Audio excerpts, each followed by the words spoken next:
Get ready for the countdown. 5, 4, 3, 2, 1, 0.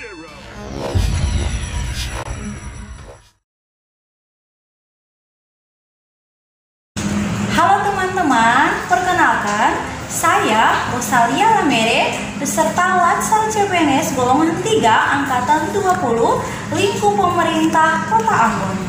Hari ini saya akan membuat sebuah video pembelajaran pada mata pelajaran Pendidikan Agama Katolik. Halo, selamat pagi anak-anak. Apa kabar kalian di pagi hari ini? Semoga semuanya dalam keadaan sehat dan terberkati. Kalian semua tetap semangat ya, walaupun kita hanya belajar dari rumah. Sebelum kita mengawali kegiatan belajar kita di pagi hari ini, kita akan awali dengan berdoa. Sikap berdoa yang baik, lipat tangan, tutup mata, dan doa ini akan dipimpin oleh salah satu teman kita. Nama Bapa dan Putra dan Roh Kudus. Amin. Bapa kami yang ada di surga, dimuliakanlah nama-Mu, datanglah kerajaan-Mu, jadilah kehendak-Mu di atas bumi seperti dalam surga. Berilah kami rezeki pada hari ini, dan ampunilah kesalahan kami, seperti kami pun mengampuni yang bersalah kepada kami. Dan janganlah masukkan kami ke dalam pencobaan, tapi bebaskanlah kami dari yang jahat. Amin. Dalam nama Bapa dan Putra dan Roh Kudus. Amin. Hari ini kita akan belajar pada mata pelajaran Pendidikan Agama Katolik dengan materi ke-16, Doa Harian Umat Katolik. Nah, anak-anak, dalam pelajaran hari ini kita mempunyai 4 tujuan pembelajaran. Ayo kita lihat ya, apa saja tujuan pembelajarannya. Akhir, anak-anak harus bisa menjelaskan arti berdoa.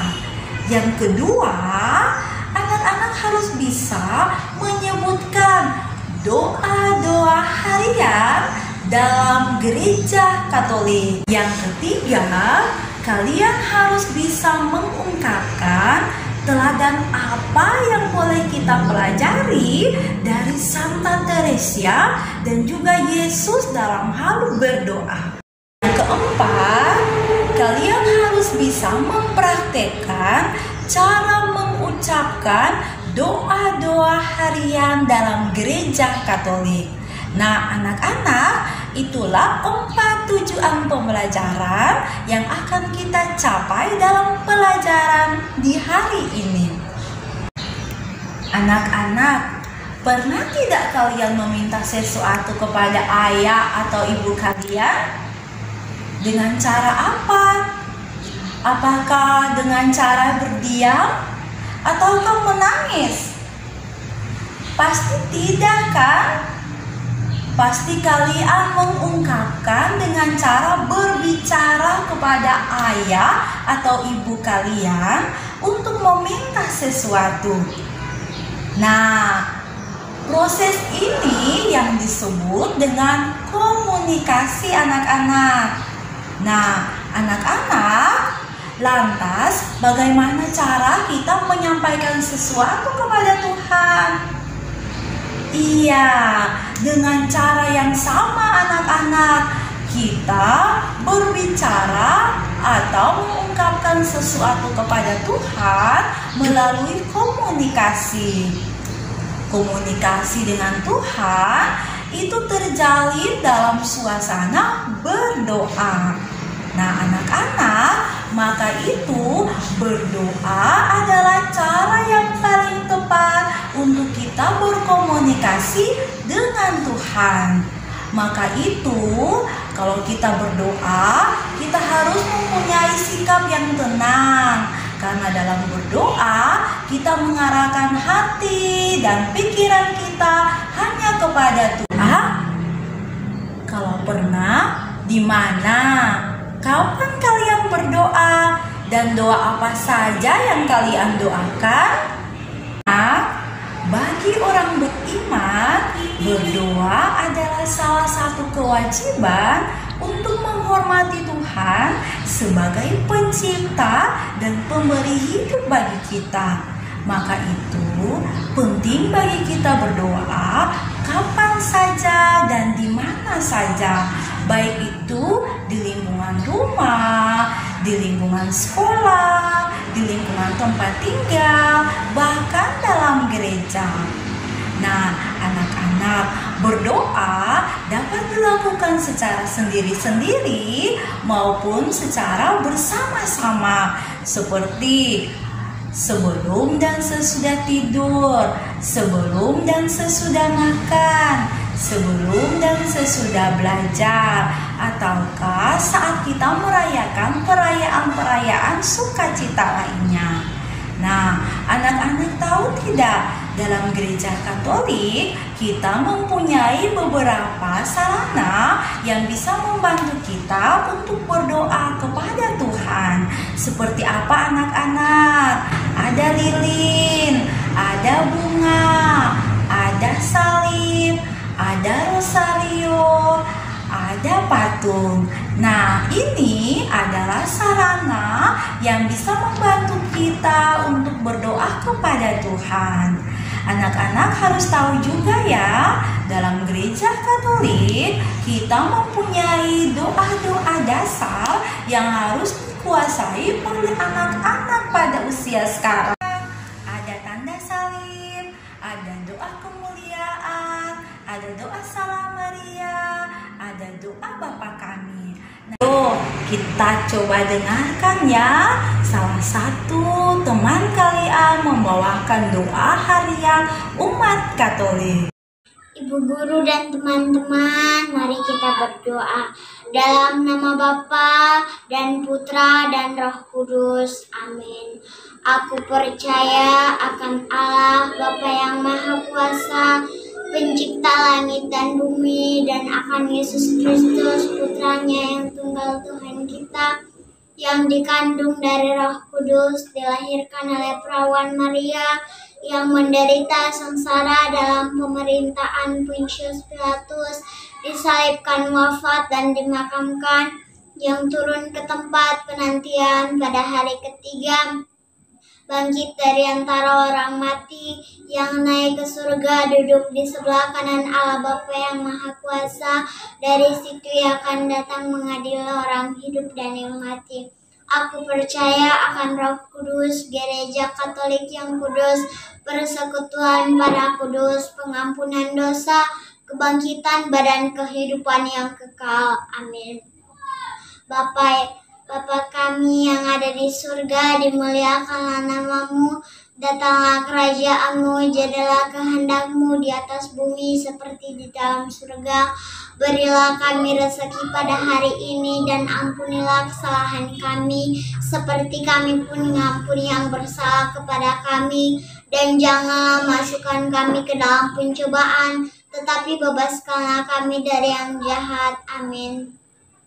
Salam Maria, penuh rahmat, Tuhan sertamu.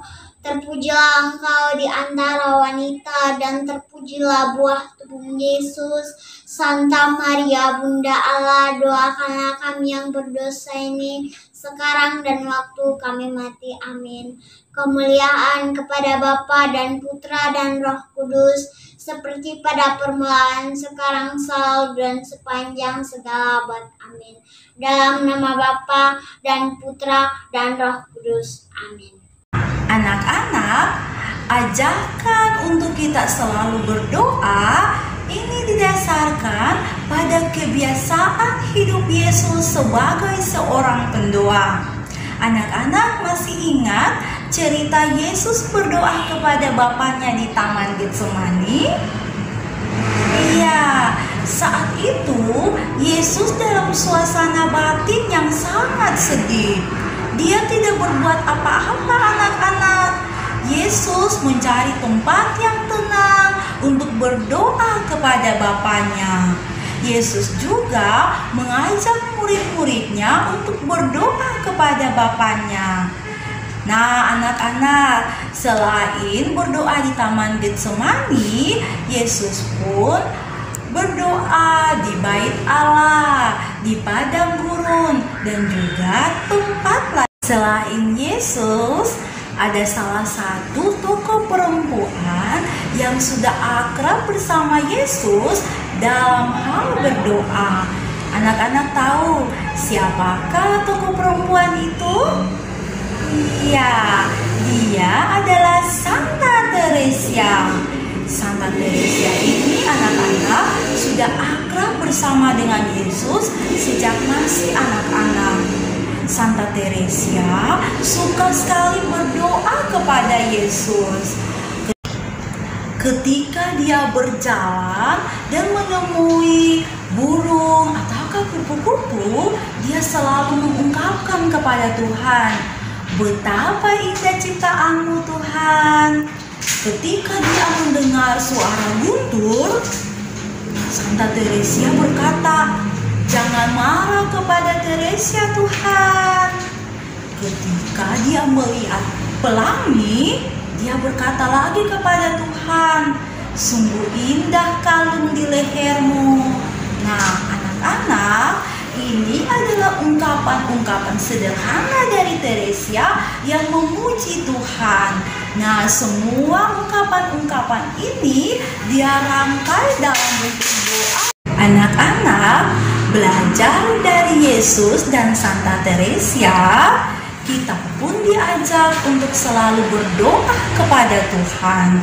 Karena doa merupakan salah satu cara yang tepat untuk kita berkomunikasi dengan Tuhan, untuk mengungkapkan apa yang kita rasakan dalam perjalanan hidup kita, baik itu suka maupun duka. Kita bersuka cita karena Tuhan menjaga dan memelihara kita, baik di tempat tinggal kita, tempat kita belajar, dan di mana saja. Nah, anak-anak harus rajin berdoa ya. Nah, sampai di sini pembelajaran kita untuk hari ini, dan kita akan lanjutkan pada pertemuan berikutnya. Untuk menutup kita dalam pembelajaran hari ini, kita akan tutup dengan doa. Kembali sikap berdoa yang baik, lipat tangan, tutup mata, dan doa ini akan dipimpin oleh salah satu teman kita. Kita berdoa dalam nama Bapa dan Putra dan Roh Kudus. Amin. Aku percaya akan Allah, Bapa yang Maha Kuasa, Pencipta langit dan bumi, dan akan Yesus Kristus, Putranya yang tunggal Tuhan kita, yang dikandung oleh Roh Kudus, dilahirkan oleh perawan Maria, yang menderita sengsara dalam pemerintahan Pontius Pilatus, disalibkan, wafat, dan dimakamkan, yang turun ke tempat penantian pada hari ketiga, bangkit dari antara orang mati, yang naik ke surga, duduk di sebelah kanan Allah Bapa yang Maha Kuasa. Dari situ ia akan datang untuk mengadili orang yang hidup dan yang mati. Aku percaya akan Roh Kudus, Gereja Katolik yang kudus, persekutuan para kudus, pengampunan dosa, kebangkitan badan, kehidupan yang kekal. Amin. Bapa kami yang di surga. Amin. Dalam nama Bapa dan Putra dan Roh Kudus. Amin. Oke anak-anak, sampai di sini pembelajaran kita. Sampai jumpa lagi pada pertemuan berikutnya. Dah semuanya.